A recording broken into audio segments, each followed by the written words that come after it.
Okay, so this one is about the nature of coercion.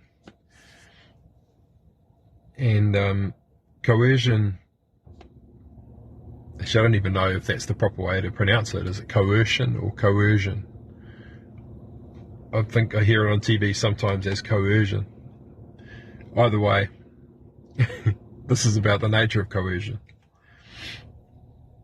Now, the way I see coercion is, and the way that I've witnessed it and observed it in my own life, is a mechanism that's utilised when there is an absence of authority, but a will to express. And so it's important to distinguish the difference between having an authentic desire, something that is wanted, but a complete inability to realize that desire or to materialize it without someone else's help, without receiving help from someone else. And there are lots of people in the world, and it's no fault of their own. Lots of people in the world have the double whammy where, as a child, they were brought up to be ashamed of their desires. Especially if you're in a religious family, the word desire has a negative connotation to it, something perverted even around the word desire. And so, already you're beginning with a subconscious aversion to desire. You see it as something perverted, and so you hide your desires. And it's very common, especially in generations past, to be shamed for wanting something, or to be made to feel weird or not right, or annoying for wanting something, because parents are so burdened by raising the children. When the child wants something, it just adds to the burden. And so when you say, "Mom, I want XYZ," it's always met with, or often it can be met with, "Oh God, do it yourself," or it's just adding on to the burden. Your parents' plate is full most of the time, and it's not that they're busy 24/7. It's the sense of obligation that a parent has to make sure that the child's always safe, to love the child, to nurture the child, to feed the child. It's not about the physical nature of how many hours in the day are taken up caring for the child. It's about the burden of it, the burden of responsibility, and this is lost on so many people. That the burden of the responsibility is the debilitating thing.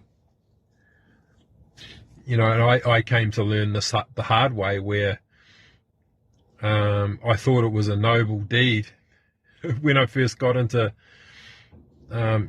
starting businesses.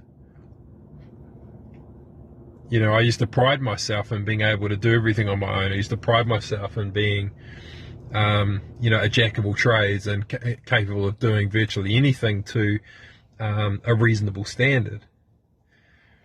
I used to wear it as a badge of honor. And I look at that person now and just see someone so just clueless as to how to wield their own power. And the result of that, of being someone that just kept filling my plate up, not with things that were making me, I've worked long hours in the past, but that's, I've got the motivation for that kind of thing, to work long hours. But the crippling thing is obligation, a sense of obligation. And it's just a sense. It's a sense of, carrying a cross, that we've got a cross to bear, and there's no escaping it. That is the most crippling and debilitating thing of all. It's a sense of obligation and duty. And this is why people are crippled by their obligations, by their sense of duty, and they feel as though they're trapped in a life and they can't escape it.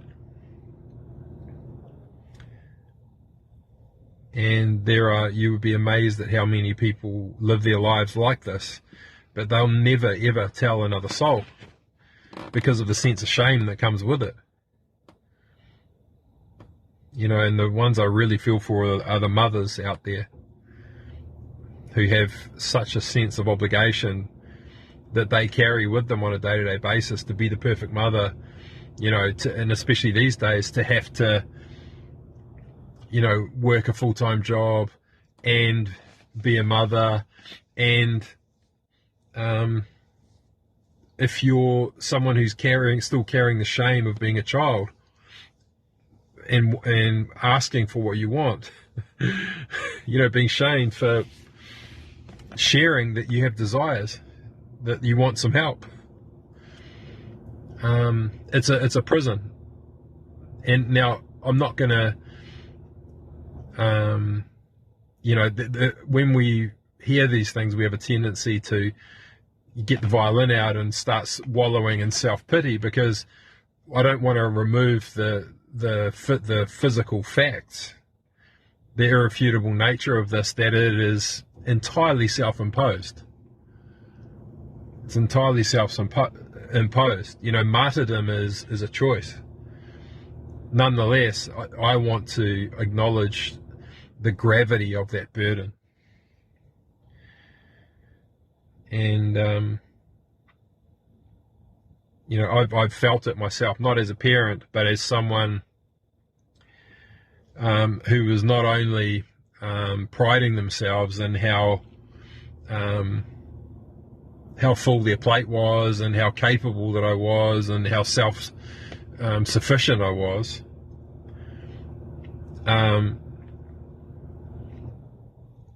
I told myself that my sacrifice was noble. I told myself that, this is a noble, worthy thing, to be as independent as possible, to need as little help as possible.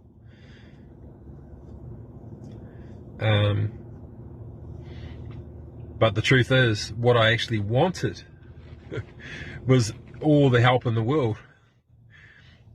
I wanted all of the help in the world. And I mean literally, wherever help is available, I want that help, is the honest truth of it. And I went on for many, many years doing things in my business that I hated doing. And not only hated doing, but, it wasn't good at. And what I wanted more than anything was for help. But I was too proud to ask. And when you're too proud to ask for help, you're trapped forever. Because you can't receive what you need unless you're prepared to ask for it. And but the first step in this is to realize that how busy you are in your day. I always think of the word business as a representation of busyness. Your business is not about how busy you are. And in fact, the more busy you are, the less powerful you are, because your business owns you, not the other way around. Your business runs you. You're not free. So you may own a company, but owning a company is very different to owning a business. If you really own a business, then that business is an asset that doesn't need you. You've created something that generates wealth. And that's an entirely different situation. It's the opposite scenario. And, imagine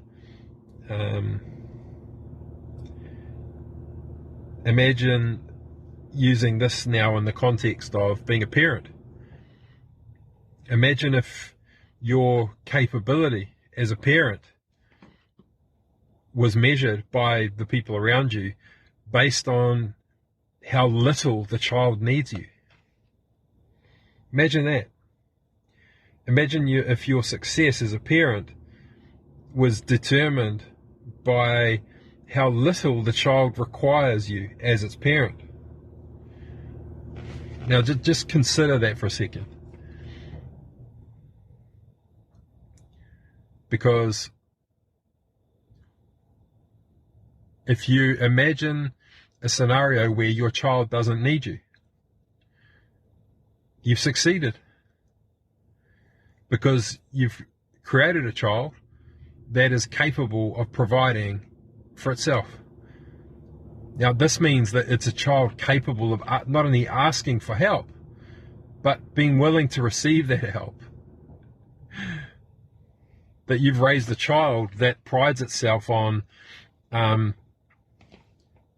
actually how self-reliant it is. Because, and this is where people get super confused. And in fact, there are people I've mentored in the past who are, who actually mentor other people, who I've shared this with and explained it on rinse and repeat for years, and it's never landed. And it's understanding what self-reliant means, that it's the opposite of independence. And so I'm going to, my hope is that the way that I share this with you now is, if you struggle to understand the difference between being independent and self-reliant, that once you hear it, this time, that I've described it in a way where you'll never forget it ever again, where you will actually understand and that something clicks in you. And it can be a real fulcrum of progress in your life if you're stuck in the mode of trying to be independent. So self-reliant, it means that there's nothing else you need in order to make sustained progress in your life. It means you no longer require anything. There's no, you don't have to deplete anyone else in order to continue making progress. So sustained progress. That's what self-reliant means. Independent means that you don't need anyone else. It means that you are an island to yourself, and it means that if you're independent, then you're doing everything yourself. But self-reliant means that you don't need to deplete anything around you in order to create sustained progress. And so I think where people get stuck on this is, the question you might ask is, well, how can I, if I don't need anything else or anyone else, then how can I possibly run a business if I need an accountant and if I need a graphic designer and a web developer? So it seems like those things are juxtaposed, but it's that you're not depleting someone else in order to run that business. And so if your accountant gets hit by a bus, you just get another accountant. If your graphic designer decides to leave, then you get another graphic designer. You see? It's you've gotten everything around you to a stage where it's self-generating everything that it needs. So if your accountant gets hit by a bus, then you can just pay for another one, and there's an abundance of accountants. So there's nothing that you need. There's nothing you're depleting. You're paying the accountant. You're paying your whole team.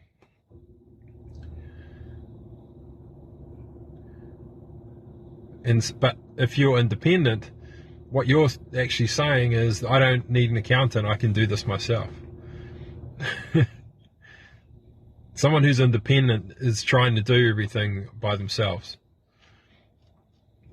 Now, someone who is dependent, someone who's trying to become self-reliant, but is still dependent, is someone, for example, let's say you're a startup and you've got an investor, and that investor's investing in your startup. That business is dependent upon that startup money until it's generating its own wealth, and then the investor is no longer needed. So you can see in a scenario, now to bring this back to the scenario of a mother. Now, if you look at it from a practical perspective, a newborn child is born. It needs its mother for food, for nurturing, for touch, for intimacy, tenderness, all of those intangible things as well. And then if the child's on the breast, then the child is weaned off the breast, or it happens naturally, happens with grace, and all of a sudden that child is self-generating. Now, it's not generating its own food, but it's capable of feeding itself, via other means, by putting other food inside its body. So it's no longer dependent upon the bosom. And so that's success as a parent. The child's become self-reliant in some small way. And that child may go on, the sloppy food for a while, and then again onto solid food. And so the process continues with grace. And, that process continues in a multitude of different ways, where the parent is like an umbilical cord slowly releasing itself from the child. I've spoken about this in other podcasts, and that is that the umbilical cord is never, it's attached to the placenta. It's not meant to be cut. It's meant to stay with that child and fall away naturally over time. So there's a natural weaning that happens, and if that happens, then the child transitions onto the breast gradually. Then the child transitions off the breast gradually, and if you don't cut the umbilical cord, what you imbue into that child is a state of grace, a state of gracefully transitioning from the dependency on the placenta onto the bosom, transitioning gracefully off of the bosom onto sloppy food or formula or whatever it is. Like my mum used to make that crushed apples, and then gracefully transitioning off the apple onto solid food. And, that process continues until the child is ready to leave home. Gracefully transition out of the home and into their own home, where they're taking care of their own needs and taking care of themselves. And you have grace. You have a state of grace. But children, when we cut the umbilical cord, especially, and for other children who are born and aren't even born properly, through the birth canal, all of a sudden they're just cut open and just pulled out of the stomach, and then the umbilical cord cut at the same time. The trauma of that is just mind-boggling. It's devoid of grace. And so, it's my hope that, we latch onto this as soon as possible so that, we can bring a state of grace into generations where they rather than living their life expecting the rug to be pulled out from underneath them, they're imprinted with the expectation of a state of grace, of a gradual transition from one state into another. And this, obviously, a new child is born and it inherits its DNA from its parents. Contained within that DNA is the original trauma from all those generations that have had the umbilical cord cut and, everything else that goes with living your life in times that were a lot harder than the times that we have now in many ways. So, I'm a huge proponent of this, and what they actually do is, these days, people who are aware of this, when the child is born, the placenta stays with the child and the umbilical cord stays attached for as long as it needs to and just dies away naturally. But what they do is they keep the placenta in a backpack with the child, a specially made backpack, and it gets seasoned so that it doesn't, smell too bad, because at the end of the day it is decaying flesh. Nonetheless, it's hugely beneficial to a child. So, if you look at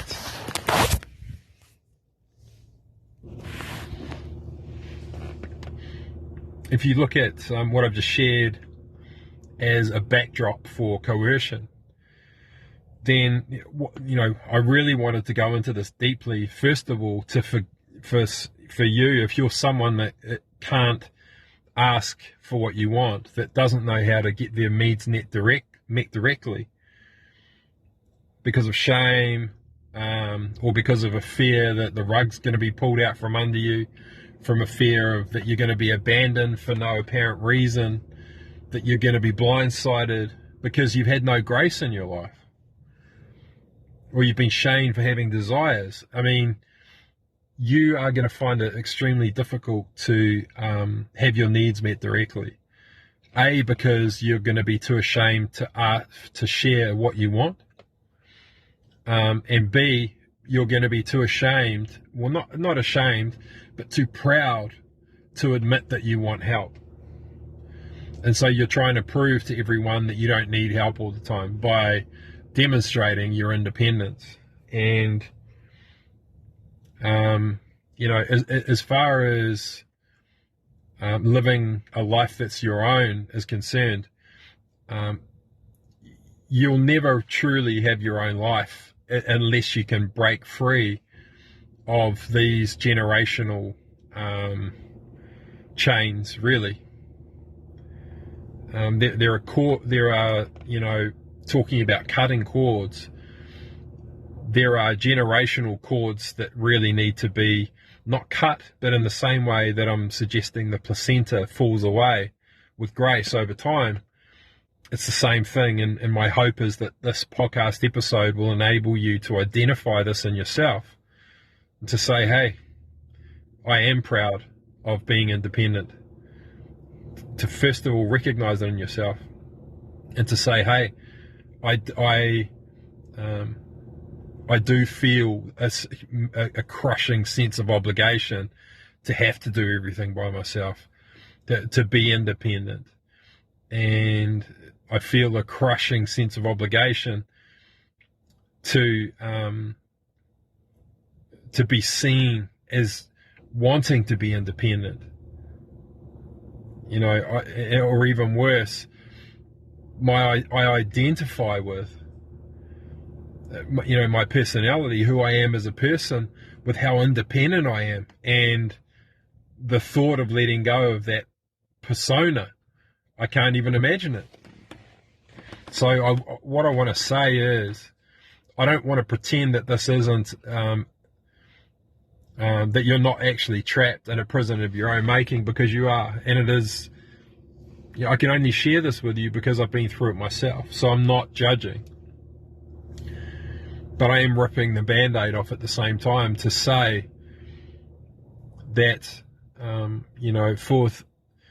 for things like having a life that's your own, and in order to live a life that is meaningful at all, really, you have to feel as though your life's your own. And so, and if you want your life to be your own, then you have to be able to appreciate your own assets, your own gifts, your own uniqueness. You have to be able to nurture that, and you have to have a surplus of time to invest in yourself, to invest in appreciating your assets, whatever those may be. And if you want a surplus of time, because that's all that every human being has to invest in the beginning of their life and moving forward, it's your time. And in order to have a surplus of time, then you have to have a surplus of help, especially if you're a parent, especially if you're looking after other people, and especially if you're starting a new business. And so anyone that's listening to this, who's either thinking of getting into business, has just got into business, or has been in business for a long time but feels trapped because you're independent and you're doing everything yourself, I want you to understand that a transition is possible. It is possible, but it takes, I would call it an ego death in many ways, because your pride has to be, you have to allow it to be obliterated. You have to be prepared to be judged, yes, by other people for choosing not to be independent anymore, and for admitting that you want help. And that's really difficult. And you have to be prepared potentially for an identity crisis because you identify with being a strong, independent man or woman. If you want to be a strong, people who are independent are not strong. They're weak. People who are independent are the people who are too weak to admit that they need help and to reveal their desires. That's weakness, that's not strength. And that's just the way it is. And so, hopefully this hasn't felt too harsh for you. Hopefully it has done something like rip the Band-Aid off for you, so you can at least have hope that there's a better way.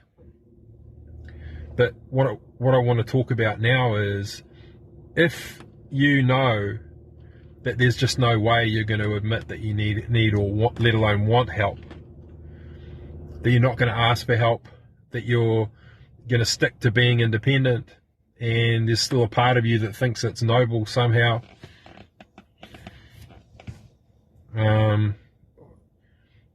that thinks it's actually more beneficial for the child, which I can guarantee you it isn't, then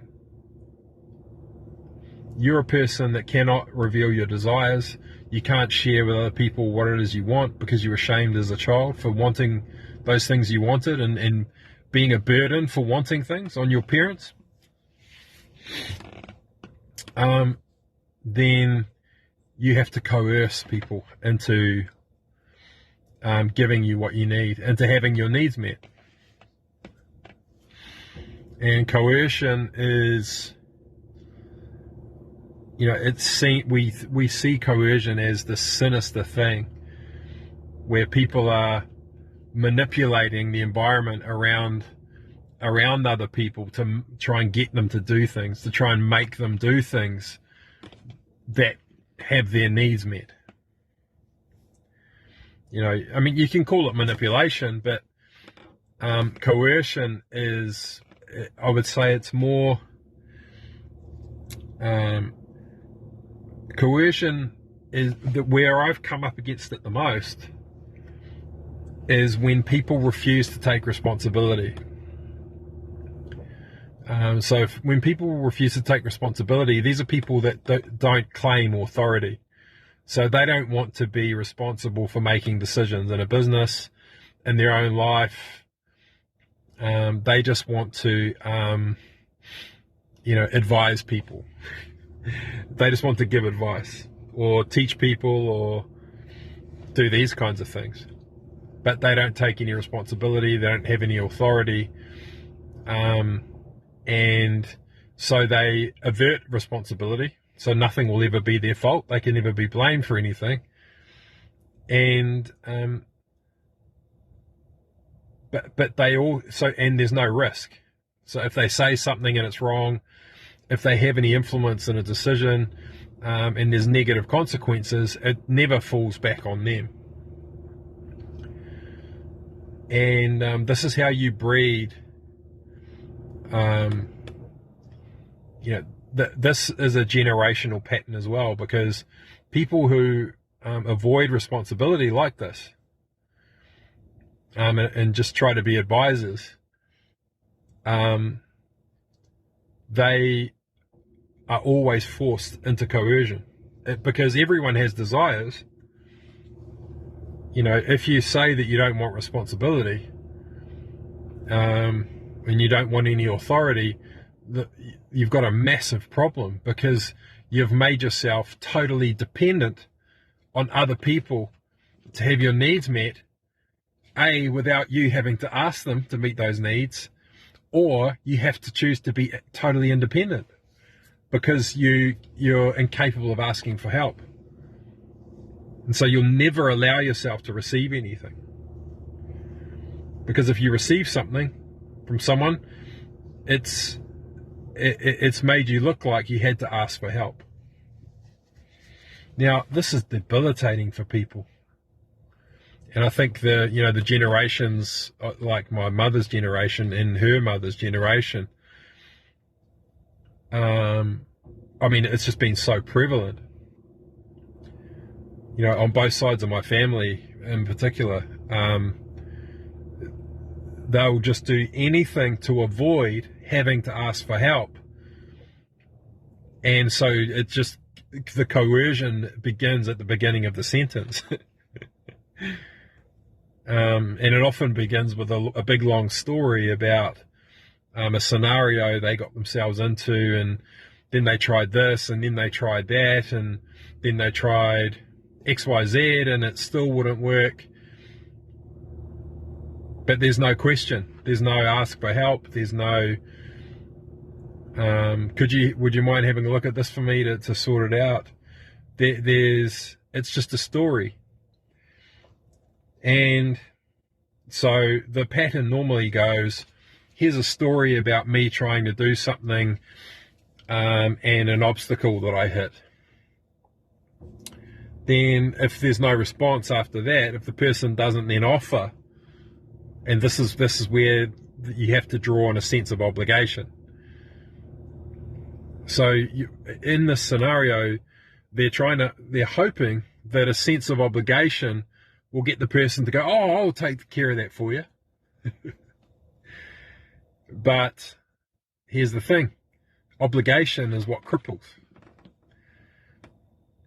When people take on obligation, when they respond to a sense of obligation, they are crippling themselves, because they're not being activated by love.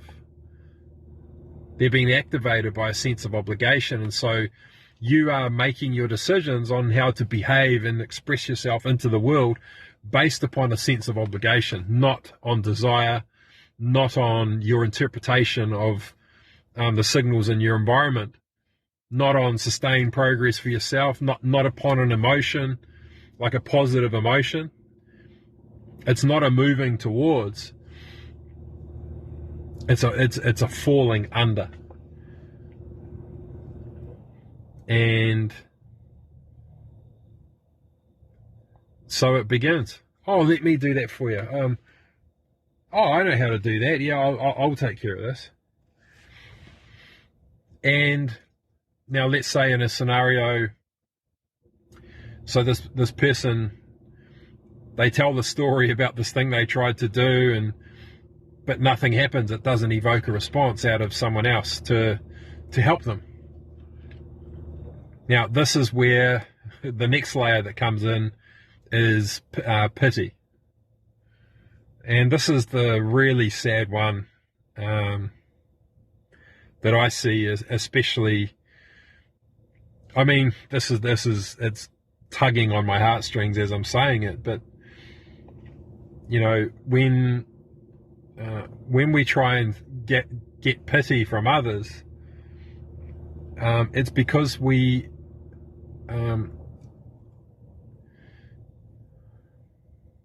trying to make people feel obligated. You know, we're trying to get people to feel sorry for us, and for that sense of pity to evoke a sense of obligation. And unfortunately for people, especially who are elderly and, you know, are becoming poorly, or, you know, even pitiable in many ways because of they might be feeble in some way. And I'm not saying this in a derogatory way, but without that, without the ability to act feeble, there's no mechanism to evoke pity and therefore have our needs met. And this is one of the saddest things I've ever seen, because people need pity. You know, it's a valid part of nature to utilize pity to be able to get your needs met. But if you can't ask for help, or if you can't reveal your desires, if you can't share with the people that you love what you actually want, then you've just got to continually lean on self-pity in order to get your needs met. And unfortunately, that neediness is what arises out of self-pity. And it's this sense of obligation pulling at us, that this person needs us so badly, but there's no asking.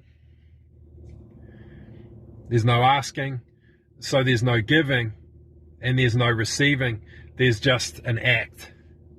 There's just a transaction, and it's devoid of love. It's devoid of joy. It evokes a sense of obligation. And the person who's having their needs met by the person that feels obligated doesn't experience it as being taken care of, because they're incapable of receiving. You see? Because if they received, they would have to admit that there was something that they needed, that there was help that they needed. So you see this absolutely vicious cycle of coercion, beginning with evoking a sense of obligation, leading into going into self-pity, that self-pity creating an even heavier sense of obligation, and meanwhile the person feeling obligated is being repelled by the neediness of the act. And so this may be sounding harsh, but neediness, the is absolutely repellent. It's absolutely repellent. When something is trying to take our energy without asking, you see, it feels like like vampirism, really, because there's a person who's so desperate to receive us, who's actually so desperate, who so desperately wants us to take care of them, but they will die before they speak those words.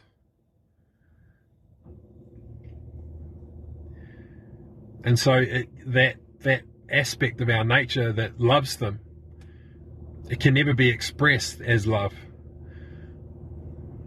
because that person's always pulling on our energy. And so I say this with love.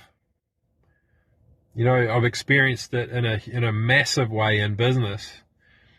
You know, I've worked with people who are extreme in this way, continuously talking about how busy they are, continuously talking about how burdened they are, how tough everything is, and I gave in to the sense of obligation, and for far too long. And I corrupted myself in the process. I put my own needs into the background, put my own vision into the background, and because of the pity, I would surrender my own needs because of the crushing sense of obligation to try and, you know, it's twofold. The first thing is to escape their neediness. That's the first thing. And the second thing is to just surrender as quickly as possible, because the longer I hung in there, you know, if they were creating a sense of obligation or wallowing in self-pity, the neediness of it was so repellent to me, it just made my skin crawl, that I didn't have the wherewithal to debate, reconcile, and I just couldn't wait to get it over with. And so I just keep surrendering and eroding my own needs away the whole time, just giving away my power relentlessly because of a sense of duty and obligation. And it's no one's fault but my own. It's absolutely no one's fault but my own, and I say this a lot. You know, coercion is a real thing. It's a viable part of nature that enables a part of nature to have its needs met when it's disabled, you know, emotionally disabled, and therefore incapable of having its needs met. This is an aspect of evolution where self-pity is a mechanism to create a sense of obligation in people whose own sense of pity weighs on them heavily enough to act for someone else to meet their needs without them having to ask for anything or to reveal a vulnerability that they actually have a need that needs to be met. And you know, I would just I remember when the story used to start, because there was a pattern with a specific person. And the moment that I heard the story about something that was really tough for them, and then that part of their voice goes into the woe is me, there was a period in my life where that was the most repellent energy I could imagine. And I would do anything to escape it. do absolutely anything, sell my soul if I had to, make up an excuse to have to get off the phone, whatever was needed to not have to feel that needy energy pulling on mine. I would do whatever it took to escape it. And when I was in it, I was clueless of how this was working. All I knew was that when I felt this energy, I just wanted to run. I just wanted to run away and escape it. And so coercion, it's really sad. And so let's bring coercion into a scenario. Let's say bring it into the political world, because at the moment, it's topical. We've got the war going on between Russia and Ukraine, and it's really, on the news today, Russia targeted a hospital, children were killed.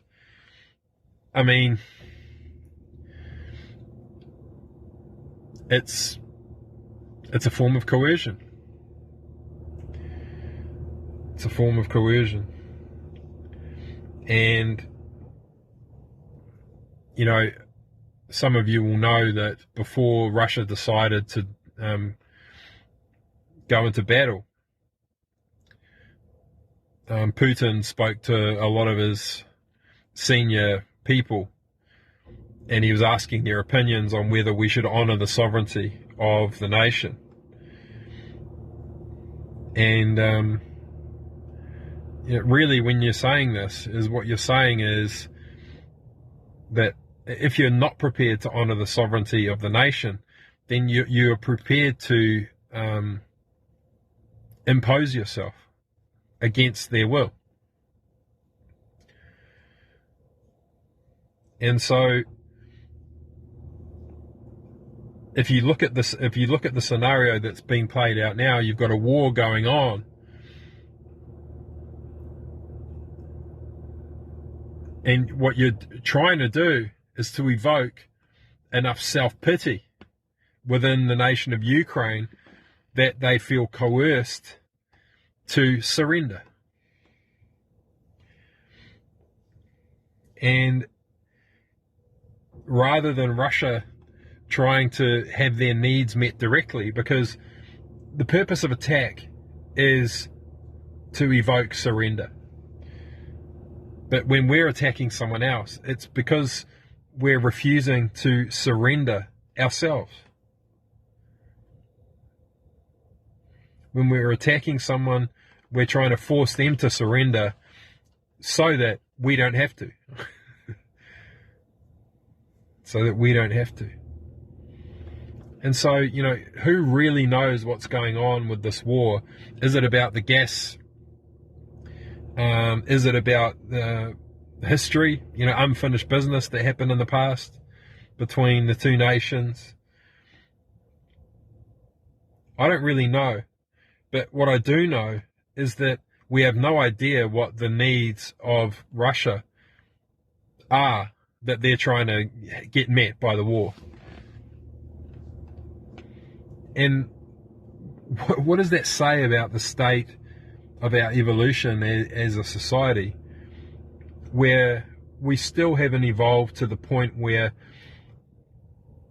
supposedly some of the most intelligent and capable minds on the planet can't be in the same room together and have a conversation with each other from the perspective of what each party wants and needs.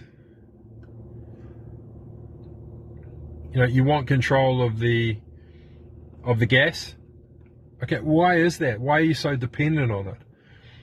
Why is it such a huge burden and source of pain? And unless we're prepared to share our pain with people, there is no opportunity for compassion. And I say this all the time, that if you're not prepared to share your pain with other people, so that they can understand it, then it remains hidden, and you'll always have to use pity as a crutch and as an alternative to compassion. But there'll never be any true compassion, only resentment that builds, because the people who are meeting your needs are feeling obligated to meet those needs. And this is why people end up in homes, because the burden of the sense of obligation becomes unbearable after a while. And, you know, if you think about how nature works, if you're sick, and that sickness is enabling you to get pity, then your biology is going to say, oh, well, if I get even more sick, I can get my needs met even better. I can get more compassion. And if I heal, if I get better, then I lose my ability to have my needs met. And so your biology is keeping you in a state of limbo, if not decay, to be perfectly honest. And your biology is working with you to be pitiable. Now, I hope this hasn't sounded critical, because I'm speaking from my own experiences here as someone who's given in to the pity of others, from someone who's wallowed in their own self-pity and been blind to it for years and years. I'm sharing this with you to let you know that if you are coercing people, it's valid. It's valid. I understand, but you can't pretend that there's not a problem, because there is a huge problem. There's a huge problem, and if you cannot share your desires with people and give them the opportunity to fulfill those desires from a place of giving, of wanting to give, of wanting to love you, then you have no choice but to coerce them. And they may be giving you what you want, but they will be building huge levels of resentment, and they will be eventually getting crushed by the burden of obligation.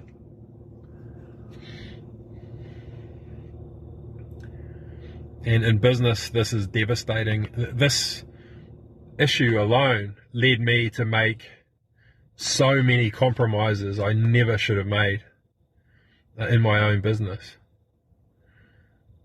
So many compromises, because I felt obligated to try and relieve the pain of other people involved. And to try and make life easier for them, to try and make life more palatable for them. What could I do that is in my control so that they feel less pain? Well, I can sacrifice myself. And, I say this a lot to people as well, because I had to learn this the hard way as well, is that martyrdom, this is really what it means to be a martyr. And the metaphor of Jesus carrying the cross and being the martyr. There's a huge lesson in this. There's a huge lesson in this, and that is that it's a choice. Everything that you believe you've sacrificed yourself for, everything you believe that feels like a sacrifice to you, all it was a decision you made to invest yourself in something else. You cannot escape that martyrdom is a choice. any form of sacrifice. If you feel like you've sacrificed something, then in truth, you are not making a conscious choice on what to invest yourself in. Because if you were investing in the things that you wanted to be investing in, it wouldn't feel like a sacrifice. It would feel like you're appreciating what you want, the things that you want to grow. You have to look at your own energy and your own time as an investment. That is your ultimate asset, is your time and your energy. How are you investing it? Because people cannot invest your energy for you. You have to decide where to invest it yourself.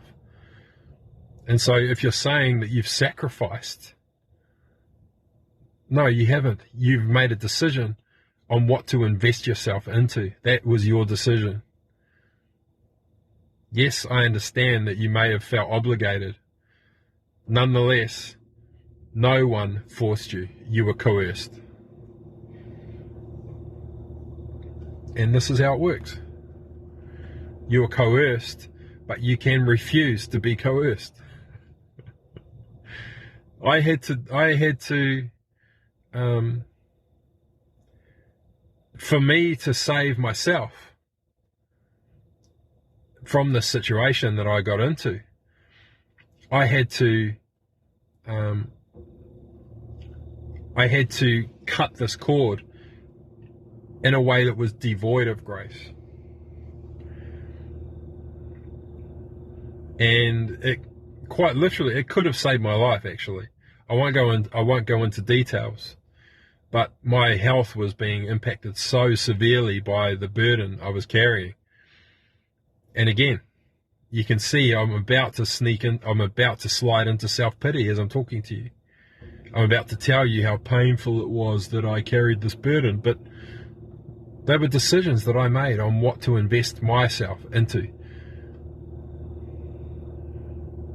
I was successfully coerced, but nonetheless, the sacrifice I made wasn't a sacrifice. They were decisions I consciously made on what to invest myself in. And I chose to invest myself into meeting someone else's needs.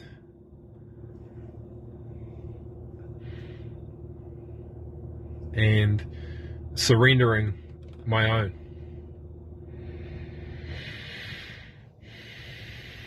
And so, this is why I talk about grace.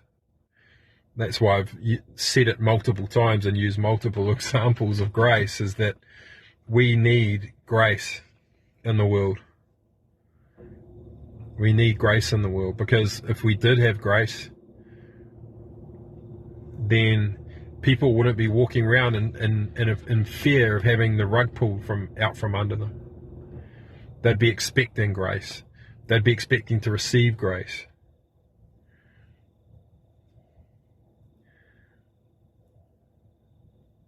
And I'm not saying there isn't a time and a place to just sever something, to just cut an umbilical cord, because there are times that it just has to be done. So, but yeah, for some reason, it's one of the hardest things in the world to do, is for us to reveal our vulnerabilities and share our desires with people, and admit that we want help, and admit that we want as much help as we can get our hands on, and to admit that we want to surrender authority and power. We actually want to surrender our power to a higher authority. You know, we have such shame in admitting that, but the government exists for this exact reason. Because I want an authority on the topic of driver's licensing to make decisions on who's good enough to drive. I'm not a high enough authority. I don't have the expertise to make that decision. I want to surrender my power to a higher authority. It's not a religious thing. It's nothing to do with God. It's about acknowledging that I am responsible for how safe it is for people to drive on the roads.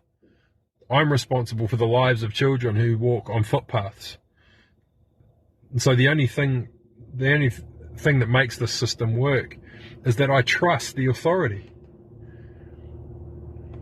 If that authority didn't exist, would I trust driving on the road? Would I trust my child to walk on the footpath? You see, all of us want to surrender power to a higher authority than us.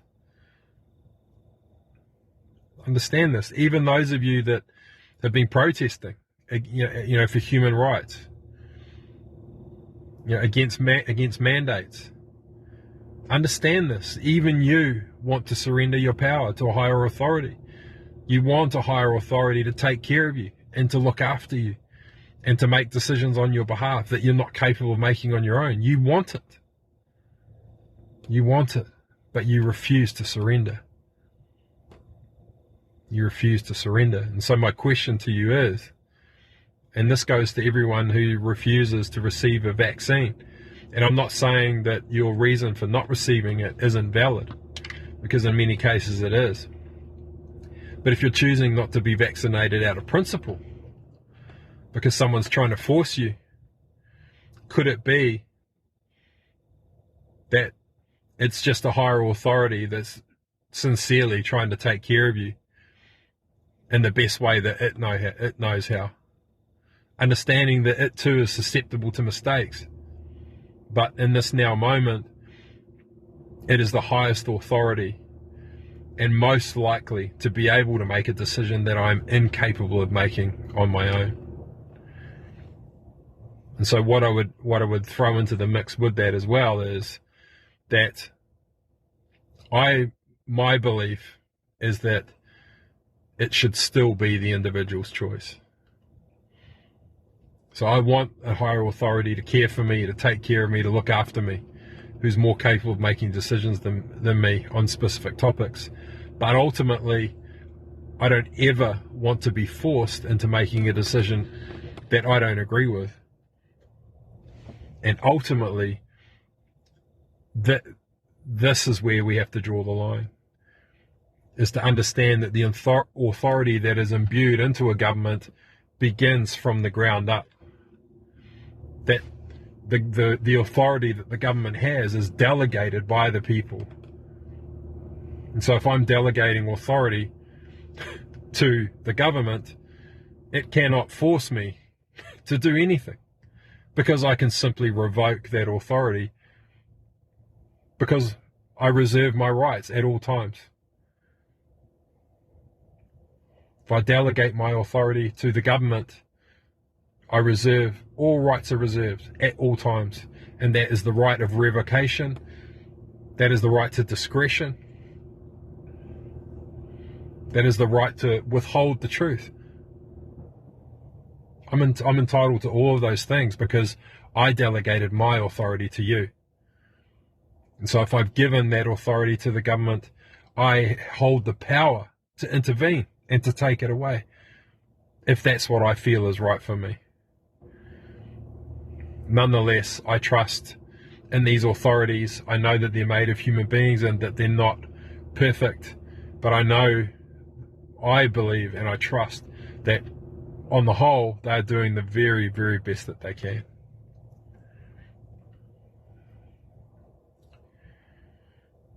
And so, I will fight. The last thing I want to talk about in terms of coercion is, this is why it's so important for people to claim authority. This is why I'm so hot on the topic of distributed authority in organizations. And, I say this quite a few times in different podcasts, that he who claims no authority wields no power. But that person will use coercion, believe me. Because everyone has a desire, everyone has unmet needs. But if you refuse to claim your authority, meaning to be responsible for making some kind of decisions within the system that you are participating in, you're trying to just be an advisor and to avoid a responsibility, then you wield no power. you wield no power. You have to try and get other people to make decisions for you. And the only tool in your arsenal, the only tool in your kit, is to create a sense of obligation, to try and use pity. And, if push comes to shove, we see things like, what do you call it? Blackmail. I was going to say contortion, but it's not. Extortion. Threats. Humiliation. Trying to humiliate people. Slander, gossip. You see? This is what happens. They're all manifestations of an unwillingness for individuals and organizations, actually, either to claim authority or because we're refusing to delegate authority. And so these people and entities are trying to influence the environment without actually having any authority. So what's the solution? Delegate authority, distributed authority. And no human being participates in the system unless they claim their own unique authority. Okay, so that's it for the nature of coercion. Talk soon.